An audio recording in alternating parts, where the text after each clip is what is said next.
back to my YouTube channel. It is Naturally Nayla, or you could just call me Nayla, and I did say that I was going to do a part 2 to my Keratoconus video, and here it is. Well, first and foremost, I did have to drive about 2.5 hours to my ophthalmologist, and I just have to put this out there that the procedure was very easy, and recovery, it was a little bit rough, but the entire procedure, it was super easy. Like, when I did it, I was shocked.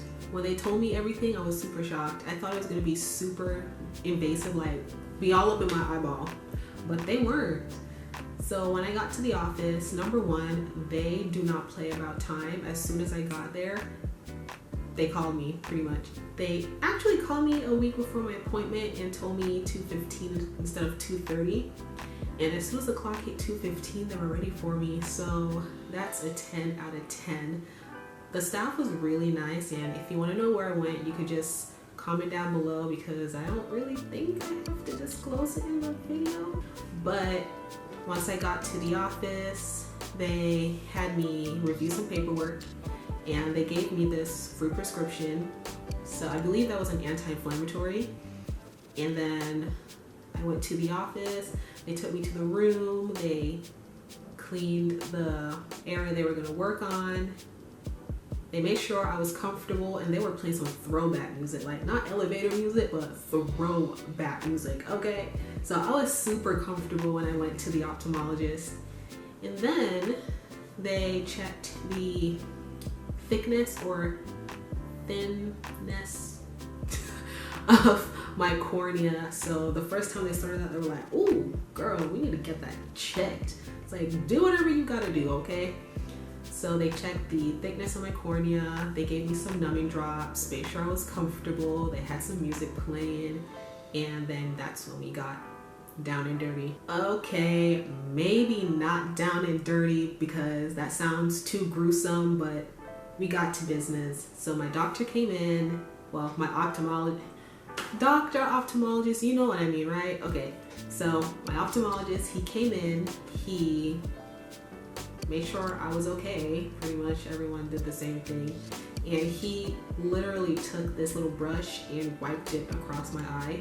And I'm not lying, okay? The first 30 seconds in, I was flinching because I'm having these sharp objects coming towards my eye, and I didn't know how to react.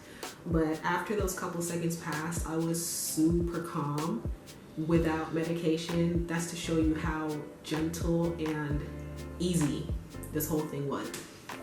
So after that, the hardest part of this entire procedure was staying awake, because the first 30 minutes she was like, "Oh, wait a minute, you keep drifting and your eyeball is moving." And I was like, "Oh my gosh, I am so sorry." But the first 30 minutes, all she did was put the eye drop in my eye, and I believe this eye drop is made from riboflavin. I hope I'm saying that right. You know, the stuff they put in your cookies, that's the stuff they put in my eye.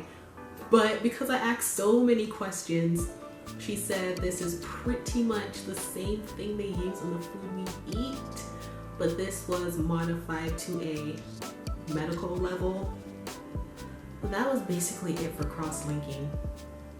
This video is probably going to be very short. That was it.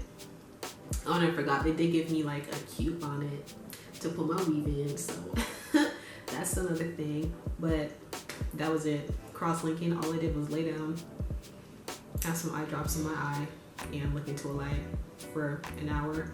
That was it. Okay, now we're on to the recovery period. It's been a little bit over a month and I'm still recovering. I knew that in my last video I said 4 to 6 months, but after I did the cross-linking, he told me that it's going to be up to a year, but I could still see a change in my vision, like an enhancement in my vision within like 4 to 6 months about. He did said I'll have to wait up to a year for it to fully set. So I hope you have like an idea of what awaits you after cross-linking. But for recovery, the first week I could not drive because my eye was super blurry. It was always crusty because I had to use 3 different prescriptions, including my artificial teardrop, and that was it. Oh, I almost forgot the most important part. Before I left the office, they did check and make sure that the thickness was right on my cornea and everything was good. But they gave me a bandage or a clear contact lens. In 2 weeks, I had to avoid all my possible risks of infection. So I did call off of work. And for 6 whole days, I had to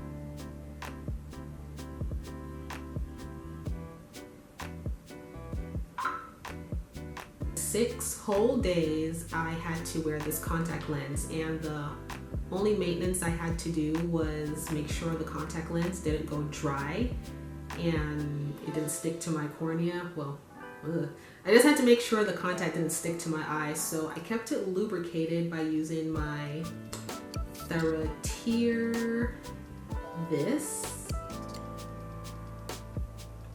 using THAAAANG the very first time I found out I was diagnosed with keratoconus, because it prevented me from rubbing my eyes. And if anything gets in my eye, instead of touching my eye or putting an object close to my eye, I would just flush my eyes with the artificial tears. The most important thing is to make sure that it is preservative free. So if you do get the procedure done, the instructions was that in order to just keep my contact lens or bandage moisturized, I have to use a preservative-free artificial teardrop so it didn't further irritate my eye while it heals. That's about it for my cross-linking experience. This is part 2 of my keratoconus series. I want to thank you for watching this video, and if you know anyone with keratoconus, feel free to share this video with them.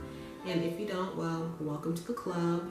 You just learned something new, maybe not, but knowledge is always key. So again, thank you for watching, and do not forget to like and share this video. You can comment down below if you have any questions or concerns, and most importantly, subscribe to this channel for more info or just more videos in general. But thank you for watching again, and bye guys.